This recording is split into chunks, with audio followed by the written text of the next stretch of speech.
Quelle est cette unique chose que tout évitant espère secrètement que tu fasses après qu'il t'ait repoussé? La plupart pensent que les évitants te rejettent, puis oublient que tu existes. Faux, ils te rejettent, puis attendent. Ils observent, ils surveillent comment tu gères leur rejet, parce que ta réaction détermine s'ils arrivent à garder intacte leur histoire soigneusement construite sur eux-mêmes. Il y a une réaction spécifique qu'ils espèrent, quelque chose qui rendrait leur rejet complètement justifié tout en les protégeant simultanément de toute vraie conséquence de leur choix, quelque chose qui leur permettrait de s'en aller en se sentant supérieurs plutôt que coupables, quelque chose qui leur donnerait exactement ce qu'ils veulent sans qu'ils aient jamais à le demander. Mais voici le twist.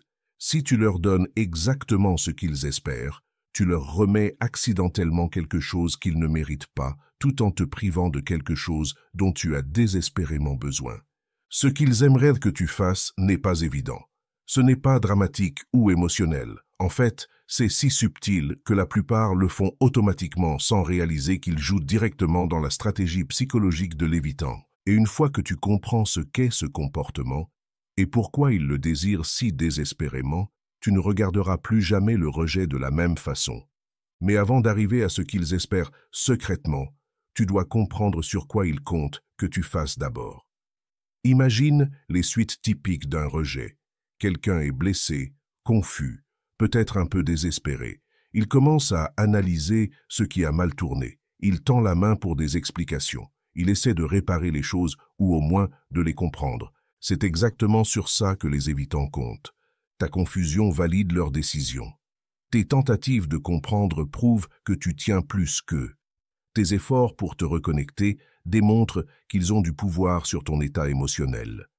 Mais ça va plus profond que ça. Quand tu réagis de façon prévisible à leur rejet, tu écris essentiellement leur histoire pour eux. L'histoire où ils sont celui qui est rationnel et qui a pris une décision difficile mais nécessaire, où tu es celui qui est émotionnel et qui n'a pas pu gérer leur honnêteté. Chaque texto que tu envoies en demandant « Qu'est-ce qui s'est passé ?» devient une preuve qu'ils avaient raison de prendre leur distance avec tes besoins émotionnels.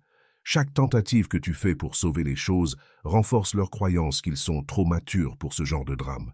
Pendant que tu essaies de traiter la fin d'une relation comme n'importe quelle personne normale le ferait, ils interprètent tes réponses naturelles à travers leur propre prisme. Ce qui te semble des questions raisonnables se retrouve classé comme confirmation qu'ils ont pris la bonne décision. Pense à comment ça se joue en temps réel. Tu envoies un message réfléchi demandant des clarifications sur ce qui a mal tourné. Pour toi, ça semble raisonnable, tu essaies de comprendre et d'apprendre de l'expérience. Mais pour eux, ce message devient la preuve de exactement pourquoi ils avaient le besoin de créer de la distance. Ton besoin de comprendre se retrouve recadré comme quelque chose de complètement différent. Pendant ce temps, ils font des captures d'écran de tes messages à montrer aux amis, pas nécessairement par méchanceté, mais pour confirmer leur récit. Tu vois, c'est exactement pour ça que j'ai dû mettre fin aux choses. Il, elle, ne peut pas juste accepter et passer à autre chose. Ta douleur devient leur preuve qu'ils ont pris la bonne décision. Ce qui est particulièrement challengeant dans cette dynamique, c'est comment elle crée une situation où toute réponse semble mauvaise. Tu tends la main et tu es persistant. Tu ne tends pas la main et tu prouves que tu n'as jamais vraiment tenu à eux. Tu réagis émotionnellement et tu es trop intense. Tu ne réagis pas et tu es froid ou faux. Mais voici ce qui se passe vraiment. Ils n'analysent pas ton comportement objectivement. Ils cherchent la confirmation d'une décision qu'ils ont déjà prise. Tes réponses ne déterminent pas leur récit. Elles fournissent juste des preuves pratiques pour une histoire qui était déjà écrite. C'est pourquoi comprendre leur psychologie devient si important. Une fois que tu réalises que tes réactions sont filtrées à travers leur besoin de justifier leur choix, tu peux prendre du recul par rapport à la tâche impossible d'essayer de répondre correctement à leur rejet.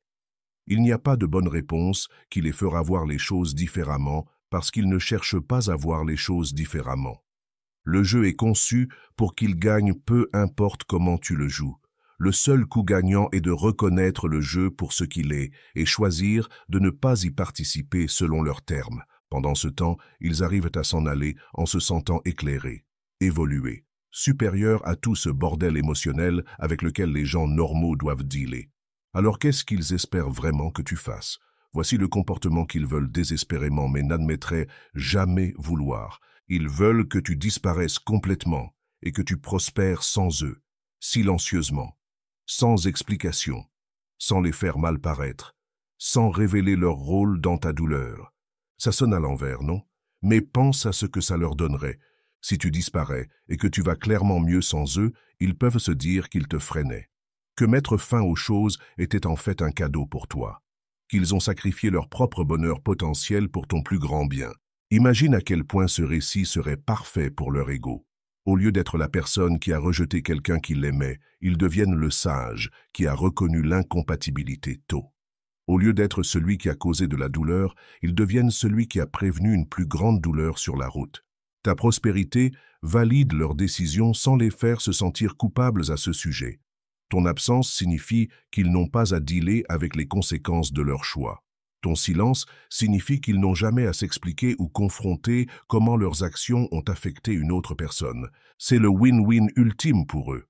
Ils obtiennent la confirmation que partir était juste, la preuve que tu vas mieux, et la liberté de toute responsabilité pour les suites. Mais il y a un bénéfice psychologique encore plus profond qu'ils cherchent. Quand tu disparais et prospères, tu prouves essentiellement leur croyance centrale sur les relations. Que les gens n'ont pas vraiment besoin les uns des autres autant qu'ils le pensent. Que l'indépendance émotionnelle n'est pas seulement possible, mais préférable. Cette validation est cruciale pour quelqu'un dont l'identité entière est construite autour de ne pas trop avoir besoin des gens. Ton succès sans eux devient la preuve que leur approche des relations est correcte. Que tous ces gens qui ont soif de connexion émotionnelle profonde sont en fait juste faibles ou codépendants. Dans leur esprit, ta capacité à passer à autre chose rapidement et avec succès prouve qu'ils avaient raison d'éviter de trop s'attacher en premier lieu. Tu deviens la preuve vivante que leur détachement émotionnel est en fait de la sagesse plutôt qu'une limitation. C'est pourquoi ils espèrent secrètement que tu vas juste disparaître et t'épanouir. Ça rendrait leur rejet comme un acte d'amour plutôt qu'un acte de lâcheté. Mais pourquoi ce fantasme leur plaît-il autant? Tu dois comprendre quelque chose sur comment les évitants traitent les relations. Ils ne luttent pas juste avec leurs propres émotions, ils luttent avec être responsables des émotions des autres. Quand ils rejettent quelqu'un, ils ne font pas que terminer une connexion, ils essaient d'échapper au poids de savoir qu'ils ont blessé une autre personne. La culpabilité de causer de la douleur entre en conflit avec leur besoin de se protéger, créant une tension interne qu'ils ne peuvent pas facilement résoudre. Ta disparition et ton succès subséquent résoudraient cette tension parfaitement. Pas de culpabilité parce que tu vas clairement bien. Pas de responsabilité parce que tu l'as géré indépendamment. Pas de rappel parce que tu n'es nulle part où on peut te trouver. Pense à ça comme rendre un cadeau que tu n'as jamais voulu. Si la personne à qui tu le rends l'échange immédiatement contre quelque chose de mieux et semble plus heureuse avec son nouveau choix, tu ressens du soulagement au lieu de la culpabilité. C'est ce que ta disparition florissante leur fournirait. Mais il y a une autre couche à ça. Les évitants luttent souvent avec la peur qu'ils ne sont pas vraiment aussi indépendants et autosuffisants qu'ils prétendent l'être. Au fond, ils s'inquiètent qu'ils pourraient avoir besoin des gens plus qu'ils sont à l'aise d'admettre. Ta capacité à passer à autre chose et prospérer sans eux validerait leur croyance centrale sur l'indépendance. Ça prouverait que les gens sains n'ont pas vraiment besoin d'individus spécifiques pour être heureux, que l'attachement est optionnel plutôt qu'essentiel. Cette confirmation serait incroyablement rassurante pour quelqu'un dont l'identité entière est construite autour de ne pas trop avoir besoin de qui que ce soit. Il y a aussi un élément pratique à pourquoi ils veulent que tu disparaisses et prospères. Ça élimine tout malaise ou complexité de leur vie sociale. Pas d'amis communs se sentant tiraillés entre vous. Pas de rencontres inconfortables dans des espaces partagés. Pas de rappel de leurs décisions se promenant dans leur cercle social. Quand tu disparais avec succès, tu nettoies essentiellement le bordel social que leur rejet aurait pu créer. Tu leur facilites la vie en enlevant toute complication potentielle ou conséquence qui pourrait surgir du fait de mettre fin aux choses avec toi. Ce facteur de commodité compte plus pour les évitants que la plupart ne le réalisent. Ils ne veulent pas juste éviter les complications émotionnelles, ils veulent éviter les complications pratiques aussi. Ta disparition et ton succès évident signifient qu'ils n'ont jamais à dealer avec des questions d'amis sur comment tu vas, n'ont jamais à naviguer des situations sociales où vous pourriez tous les deux être présents, n'ont jamais à faire face à une pression externe concernant leur choix. Tu deviens l'ex parfait, parti, prospère et nécessitant zéro maintenance ou considération de leur part. Maintenant voici où les choses deviennent intéressantes. Quand quelqu'un fait vraiment ce que l'évitant espère secrètement, disparaît et prospère, les résultats sont plus complexes que ce que l'une ou l'autre personne attend. Oui, initialement l'évitant ressent exactement le soulagement et la validation qu'il espérait. Ton absence confirme son choix. Ton succès visible prouve qu'il n'a pas ruiné ta vie. Il arrive à maintenir son histoire d'être celui qui est rationnel et qui a pris la décision difficile mais correcte. Mais quelque chose d'autre arrive aussi, quelque chose qu'il n'avait pas anticipé. Ton indifférence complète à son existence devient un miroir, reflétant ses propres limitations émotionnelles vers lui. Si tu peux passer à autre chose si complètement, si avec succès, qu'est-ce que ça dit sur la connexion que vous partagiez? Qu'est-ce que ça dit sur son impact sur ta vie? La même disparition qui valide initialement son choix finit par lui faire questionner sa propre importance. Si tu prospères genuinement sans lui, a-t-il jamais été vraiment important pour toi? Ou étais-tu juste temporairement attaché à l'idée de lui? Ça crée un type différent d'inconfort. Pas exactement de la culpabilité, mais un questionnement subtil de sa propre valeur. Il voulait la confirmation que partir était juste, mais il ne voulait pas la confirmation qu'il était oubliable. Tu remarqueras ce changement dans son comportement des mois plus tard. Soudain, il check tes réseaux sociaux plus fréquemment. Il pose des questions décontractées sur toi à travers des amis communs. Il trouve des excuses pour être dans des endroits où tu pourrais apparaître. Il a eu exactement ce qu'il pensait vouloir, mais il s'avère qu'être facilement remplacé n'est pas aussi satisfaisant qu'être difficile à oublier. Ça nous amène à la partie la plus importante. Comment comprendre tout ça te redonne ton pouvoir. Quand tu comprends ce que les évitants espèrent secrètement après un rejet, tu gagnes quelque chose d'inestimable, la capacité de choisir ta réponse stratégiquement plutôt que réactivement. La réponse naturelle de la plupart des gens au rejet est de chercher la compréhension, la closure ou la réconciliation. Ces réponses sont normales et saines dans beaucoup de situations, mais avec les évitants, elles se retournent souvent contre toi parce qu'elles nourrissent exactement le récit que l'évitant veut créer. Mais quand tu choisis consciemment de disparaître et prospérer, tu ne leur donnes pas ce qu'ils veulent par faiblesse ou douleur.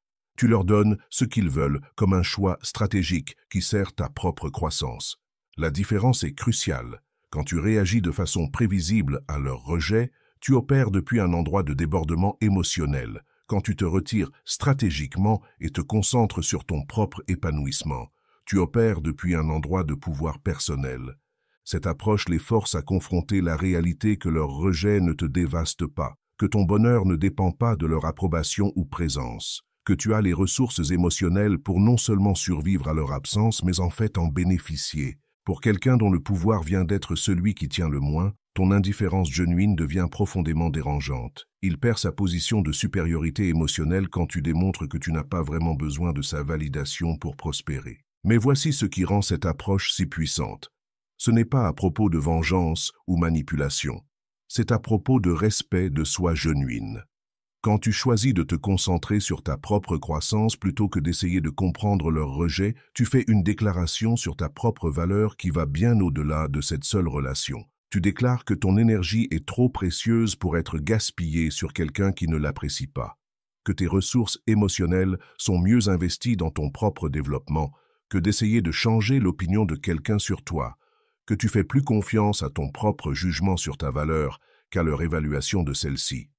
Ce changement de focus crée un effet d'ondulation dans ta vie qui s'étend bien au-delà de la personne qui t'a rejeté. Tu commences à prendre des décisions basées sur ce qui sert ta croissance plutôt que sur ce qui pourrait gagner l'approbation de quelqu'un. Tu commences à voir le rejet non pas comme un verdict sur ta valeur, mais comme de l'information précieuse sur la compatibilité. La belle chose à propos de cette approche est qu'elle marche peu importe la réaction de l'évitant. Qu'il remarque ton absence et la questionne, ou qu'il se sente validé par ta disparition, tu bénéficies dans les deux cas. Tu ne le fais pas pour lui, tu le fais pour toi. Quand tu choisis de te concentrer sur ton propre épanouissement après un rejet, tu pratiques une compétence qui te servira dans chaque domaine de la vie. Tu apprends à dériver ton sens de la valeur de ta propre croissance et réalisation plutôt que de la validation ou approbation d'autres personnes. C'est particulièrement puissant parce que ça brise le cycle de chercher la validation externe qui garde beaucoup de gens coincés dans des schémas relationnels insatisfaisants. Au lieu d'essayer de prouver ta valeur à quelqu'un qui a déjà décidé que tu ne vaux pas son investissement, tu investis en toi-même. Le changement psychologique de « qu'est-ce que j'ai fait de mal » à « qu'est-ce que je peux faire de bien pour moi-même » change tout. Ça te fait passer d'une position de doute de soi à une position de plaidoyer pour soi, de la défense à l'offense, de la réaction à l'action. Mais plus important, tu gagnes quelque chose d'essentiel, la preuve de ta propre résilience. L'évidence que tu peux gérer le rejet sans t'effondrer. La confirmation que ta valeur n'est pas déterminée par l'incapacité d'une personne à apprécier ce que tu offres. Une dernière chose à considérer, le timing de comment tu fais ça compte plus que tu pourrais le penser. La clé pour rendre cette approche efficace n'est pas juste ce que tu fais, c'est quand tu le fais. Une disparition immédiate après un rejet peut ressembler à de la blessure ou du dépit. Mais si tu prends quelques jours pour traiter, peut-être envoyer une réponse brève et mature reconnaissant leur décision et puis disparaître, ça se lit différemment. Ça se lit comme un choix plutôt qu'une réaction, comme de la force plutôt que de la faiblesse, comme quelqu'un qui respecte leur décision assez pour ne pas la combattre et se respecte assez pour ne pas supplier une reconsidération. Le timing signale la maturité émotionnelle plutôt que le débordement émotionnel. Ça suggère que tu disparais non pas parce que tu es dévasté, mais parce que tu reconnais l'incompatibilité quand tu la vois. Cette distinction compte parce qu'elle détermine si ton absence valide leur choix ou challenge leur supposition sur ta dépendance émotionnelle envers eux. As-tu déjà donné à un évitant exactement ce qu'il voulait secrètement après qu'il t'ait rejeté? Laisse un commentaire sur comment ça s'est déroulé dans ta situation. Si ça t'a aidé à comprendre la psychologie derrière le rejet et la réponse, like cette vidéo et abonne-toi pour plus d'insights sur reprendre ton pouvoir dans des dynamiques relationnelles difficiles. Merci d'avoir regardé.